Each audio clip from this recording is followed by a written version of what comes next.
RevOpsAF, the only podcast for people who are RevOpsAF and want to learn all about things that are RevOps AF. Our goal is to give the revenue operations community, that includes marketing, sales, and CS, for any of you not paying attention, the skills needed to accelerate their careers. Hello, everybody, and welcome to another episode of RevOps AF, the podcast. I am your co-host, Matthew Volm, CEO and founder of RevOps Co-op, a global community of 16,000 plus revenue operators from all over the globe. And today I am sitting down with Daphne Costa Lopes, who is a global director of CS strategic accounts over at HubSpot, along with the CEO and founder of This Is Growth, which is an incredible newsletter and podcast as well. So Daphne, thank you very much for being here. And I know we're going to talk all today about how to define, deliver, and really measure customer value. But before we get into all of that good stuff, I guess just tell us a little bit more about yourself.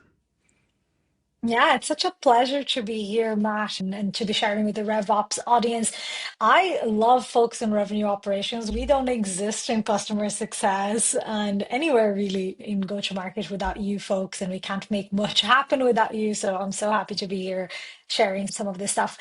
So yeah, like you said, I head up a customer success for a strategic segment in HubSpot. That is literally the less than 1% of customers that make a huge part of HubSpot's revenue. Think about those big accounts.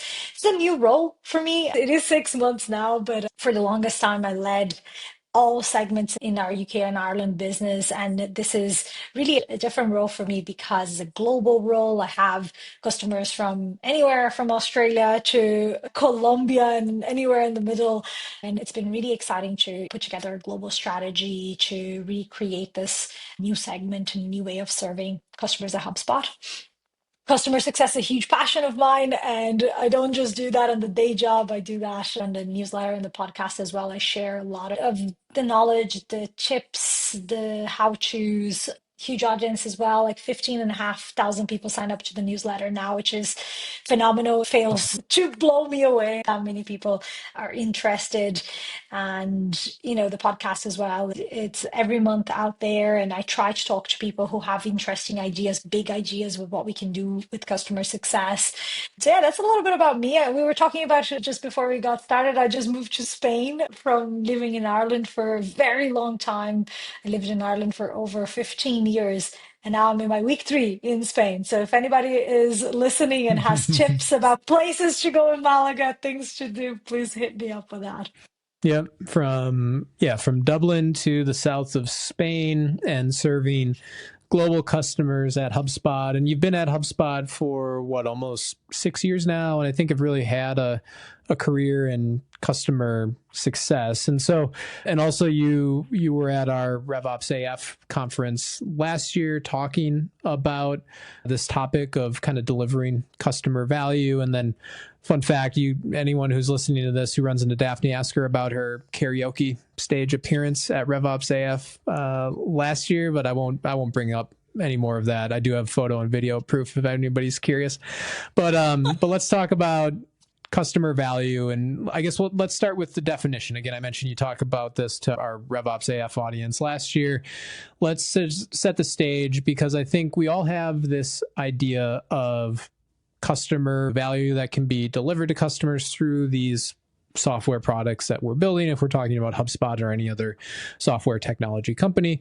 But when you kind of peel the onion back and go one step further, it can start to get fuzzy and kind of hard to figure out or wrap your head around. So how do you define, or how should we define and look at customer value? What is it? What's the definition? Let's start there. Yeah, great question, because I think it's like literally the root of a lot of problem, but also a lot of opportunity for businesses. Like in the most basic level, customer value is really simple, right? Is why your product exists.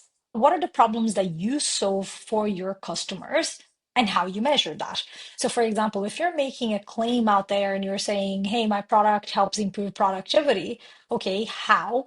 Oh, it helps automate X, Y, and Z processes. Okay, great. So how many hours are you saving for your customer? And What is the average salary that people are paying for that type of role in that type of region? And can you quantify the impact that you're having in your customer's business? So in theory, it's all really easy, right? You need to figure out what customer value looks like. The problem is execution. Like you said, when you start peeling the onion, it starts getting harder and harder.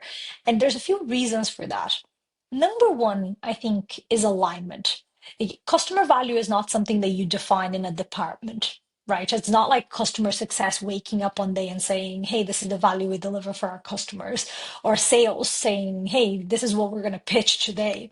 Customer value is really a strategic choice. Like I said, is why you exist as a business. So it has to be defined at the most strategic level in your organization, your C level. If you're a startup, it's like the founders coming up with this, or if it's a bigger company, it's the C level getting together and saying, like, why do we exist? What value do we add for customers? How does our product do that in practice? And how do we establish measurements that are going to show us that we're living up to this mission, that we're delivering on these promises? So it's a really overarching thing that then gets used by every team, right? The marketing team will use that to communicate to the market what this product does and attract people that have the same problems or they're looking at the same opportunities. And the sales team is going to pitch that to prospects that are interested in the solution.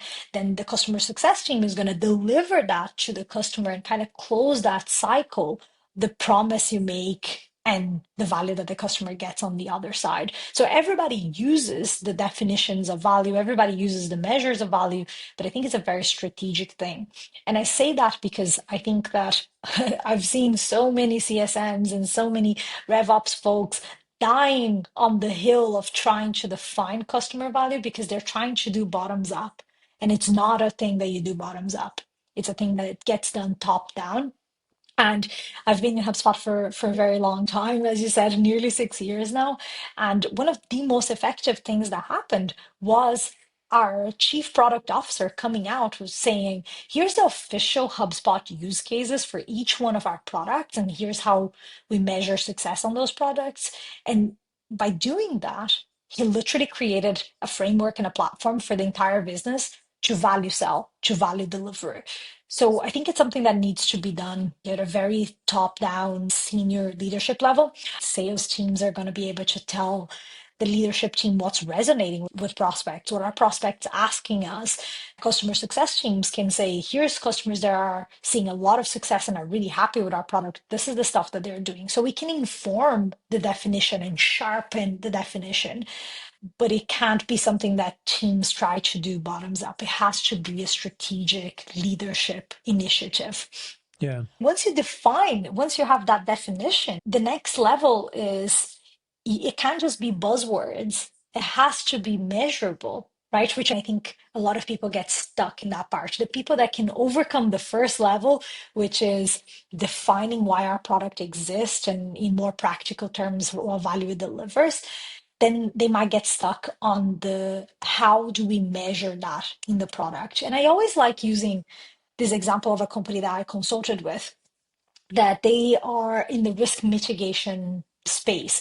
They're AI camera company helping construction sites understand what are potential accidents, and warn project managers of those potential accidents and where we're not complying with regulation. So they have a product where the value is that nothing happens, right? So it can be very difficult to measure value then. It's like the value is absolutely nothing happens.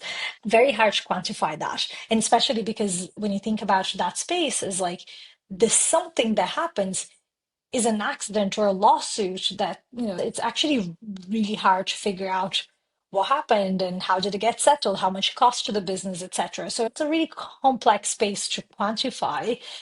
But one of the things that I encouraged the founder to do was, okay, you might not be able to do this very easily, quantifying with a dollar value in that way, but what are some of the ways that you can show your customer that your product is helping them mitigate accidents? So for example, one of the things that they were doing is they were sending notifications to product managers and they were counting the time that it took from receiving the notification to resolving the notification. And they found out that sites that had a lower time to solve the notifications and a higher resolution rate were sites that had less accidents registered in them. So they were able to communicate some of these type of proxy metrics that were showing customers that they were here, look at all the notifications of all the potential accidents. But because of our software, your team acted on them and resolved X percentage of those accidents. And your site is on the top 10 sites with least accidents in your region or in the benchmark that we have.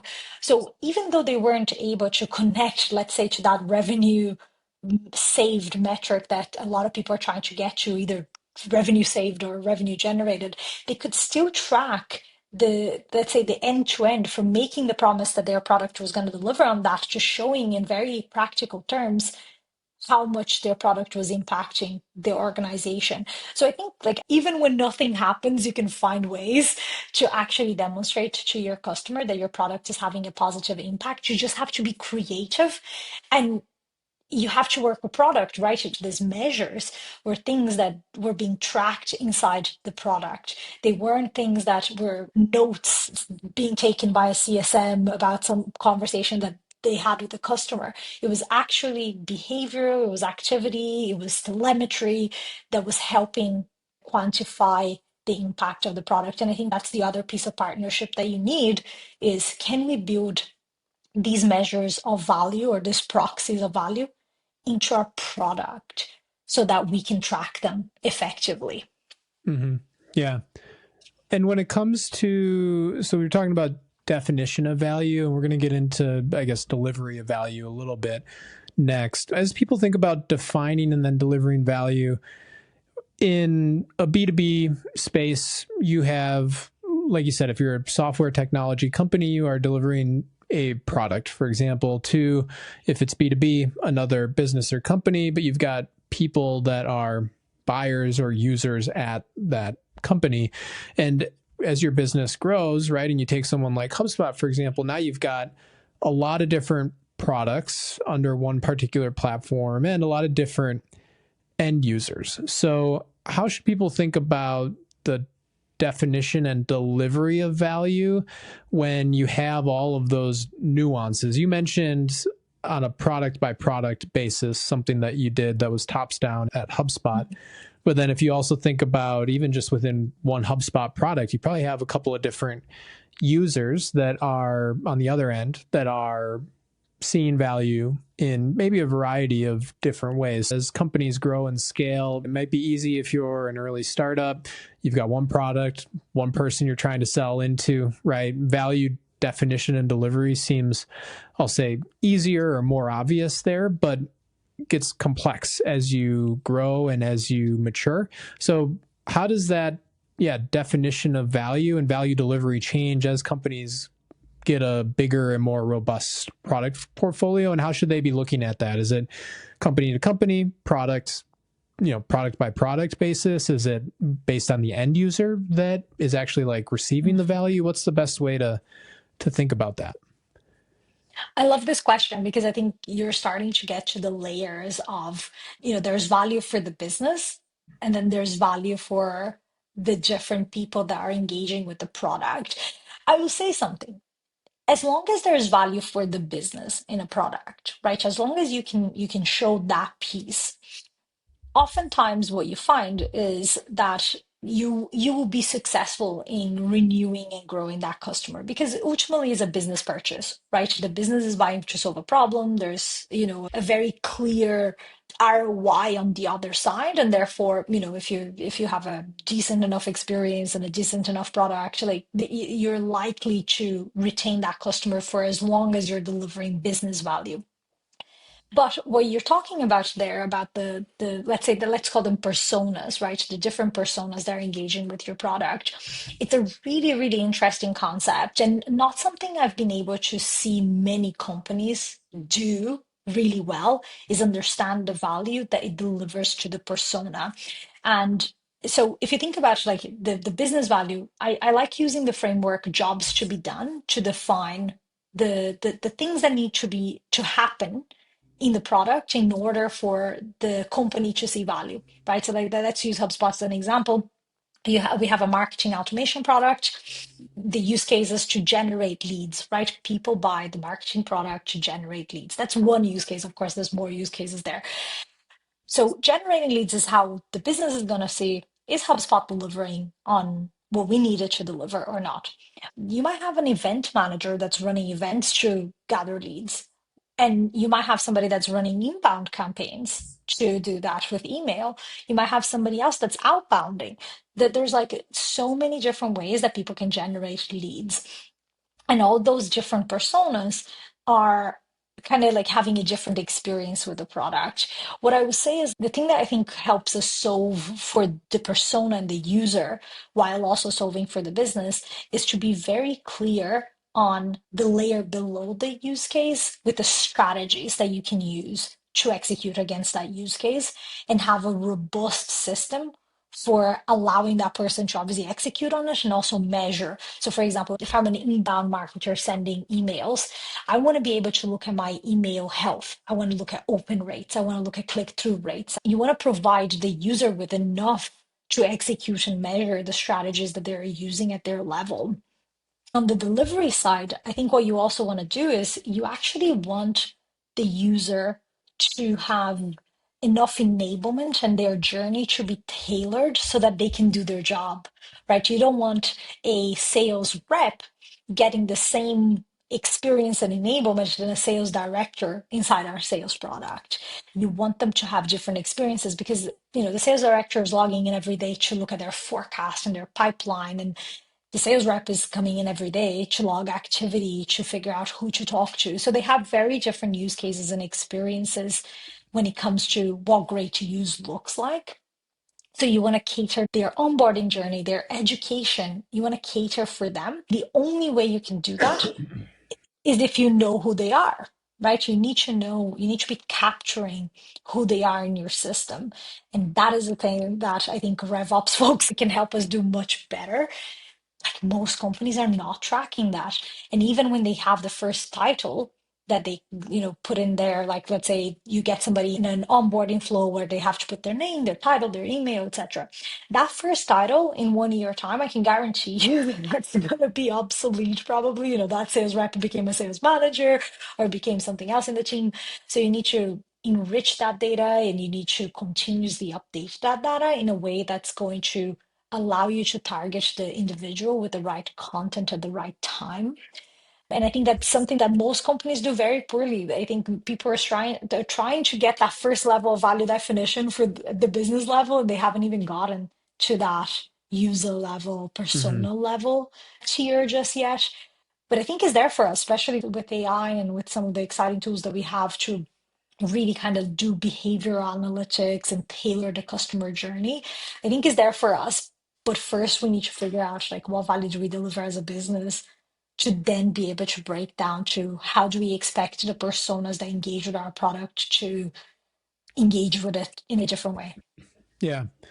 And you mentioned at HubSpot, you senior leadership kind of came top down, went product by product to help define how HubSpot solutions delivered value to customers. So how did you all then act or execute on the customer success side to make sure that that value is actually being derived? Let's talk a little bit about the delivery side of this. You can't just like throw a product into the lap of your users and assume that value will get created or derived and that they don't need any help from people to get there. How do you kind of build that bridge and make sure that the value that the products are meant to deliver actually get delivered as a customer success organization?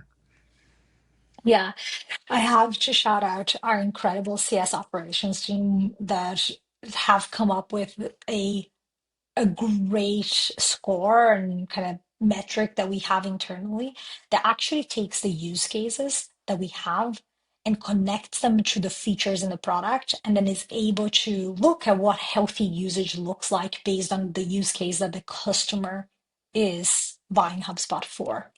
And that score allows a CSM very easily to see, is there a gap here? If this person bought Marketing Hub to generate leads, and they're not using any of the tools, like let's say they're not using forms, so somebody's not actually entering any leads in the system, then a flag goes up. There are some essential features and functionality in the product that are required to be on in order for the customer to see value. So the CSM can see that now. And by seeing that, then the CSM can tailor their entire engagement conversation. And obviously, then that's where segmentation kicks in. In my segment in strategic accounts, we can have one-on-one conversations with the customer about those problems. If we're seeing gaps in their usage, if we're not seeing them adopting the things that are going to help them see value, we can literally go and have a conversation with them. We have those deep relationships. Now, obviously, HubSpot serves customers of all sizes, from very small businesses all the way to very large businesses. So when you look at the long tail end of the segmentation strategy, what we're using that score to do is to help us segment the install base and target communication in a more personalized way to try and drive adoption. Personalization at scale becomes a very important piece of the strategy, where the data is even more essential. In strategic accounts, obviously important, but at the long tail, there's no way you can do that if you're not tracking data. So that score that our CS operations team has created has literally been foundational for us being able to move the ship from talking about the value that HubSpot delivers and tailoring strategies in a more ad hoc way to being really systematic and really opinionated about how HubSpot adds value. So yeah, for operations teams out there, that the operations was the unlock. It was really the unlock for us being able to do it. Yeah.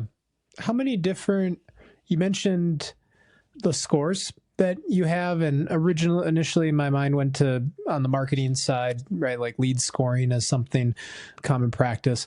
But obviously for you on the customer success side, you mentioned different products, different use cases, different health scores that get created. So how many variations do you have of these different scores, and are they different by segment? So you mentioned now you're in strategic accounts. So are you looking at a different set of metrics or scores than you would be if you were in your SMB or mid-market CS segment? Yeah. In customer success in HubSpot, we have two main models. One is the score that looks at the usage against the use cases. The other is a high risk model that looks at customers that might be at risk for many reasons. Usage might be one of those reasons, but there are other things: a changing POC, an unpaid invoice, and like there's like loads of things make up the risk signal system that we have. And then the usage ones totally focus on the value that the customer gets. So it's like their usage, what we call value metrics, which are like, those proxies I was using it as an example. What are the measures that will tell us that the customers, their strategies in the product are paying off? So we have those two scores that every single CSM, whether you're in the scale or whether you're in strategic accounts, we have those scores. Now, what changes is the expectation on some of those scores, right, of what great looks like. So in strategic accounts, you want those scores to be much higher on the usage and the value side. And in the risk, you want that to be way lower. Yeah. Hopefully that's the way it plays out. That's how you have a healthy install base. So that's kind of what it changes. The other thing is the score is very smart. And not to give any IP, because we did build it ourselves from the ground up, but the logic of the score is based on the use case, right? So if a customer has HubSpot's every single product in HubSpot, if they have all the bells and whistles, if they have a ton of different things that they are doing with the product, again, their score is going to account for all of those things. If you're buying something very small and very straight, that's only going to be the thing that makes up that score. So I think the score is smart enough and dynamic enough to actually grow with the segmentation strategy, just because it will count for every single thing that the customer is paying for, basically. Yeah. How would you recommend people getting started on this journey to defining, delivering, and measuring customer value? And I guess specifically, I know in my past, and I'm sure a lot of people out there today, maybe don't have a value definition written down. They maybe haven't gone through that exercise, and they might have, customer success, but maybe they're measuring things like the basics of like logins, just like basic usage metrics there that, again, you all at HubSpot, for example, could measure too, but you're taking it a couple steps further and, again, defining value, looking at these kind of use cases, and then you've got this kind of model over all of that can help inform risk and other things like we just talked about in SCORE.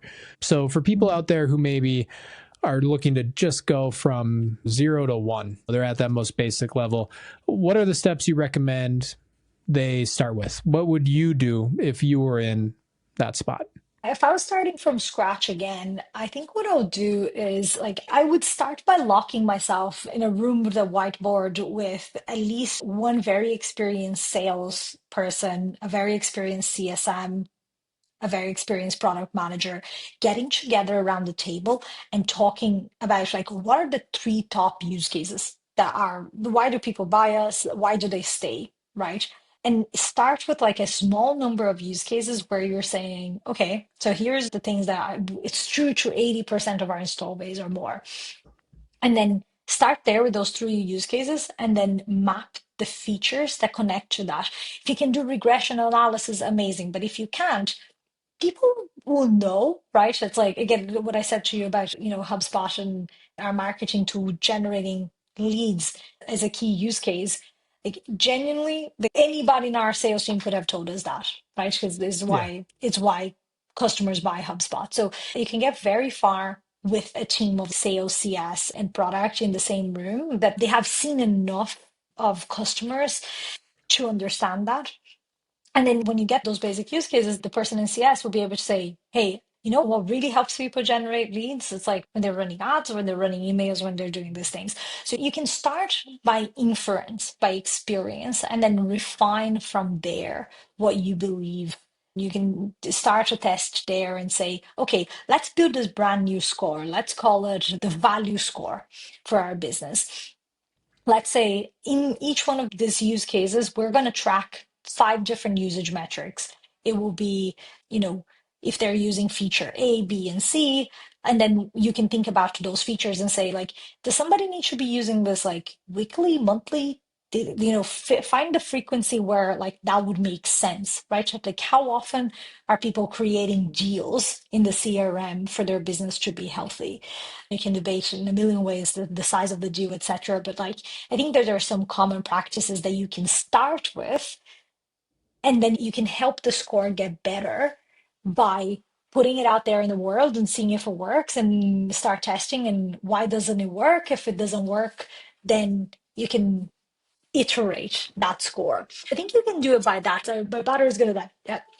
So if you can do regression analysis, if you have that resource, that's another way where you can say, okay, here's the use cases that we found. We have 20 great customers that we have who are a great example of running those strategies and those use cases well. Now, let's run a regression analysis of the last year of their use and see what are the features that they're using? How often are they using them? What are the benchmarks? So you could do that if you had the resources. I think on top of that, there are so many tools now that they're doing this out of the box for people. Yeah. I was just talking to the guys at Hook, and they're great intelligence AI layer tool, and they literally plug into the CRM. You put in your engagement data, you put in your product telemetry data, and their auto algorithm will figure that out for you, right? So it's you could build it from the ground up in a very scrappy way if you have to, but if you have a little bit of budget, you might be able to experiment with something that it's out of the box. And the reality is, I think that the payoff of working on this stuff is huge. If you think about the amount of retention you can get on the other side, if you're truly able to deliver value for your customers, the amount of investment that you put into a tool, you get that 10 times back in your retention. Yeah. Tell us why all this stuff matters.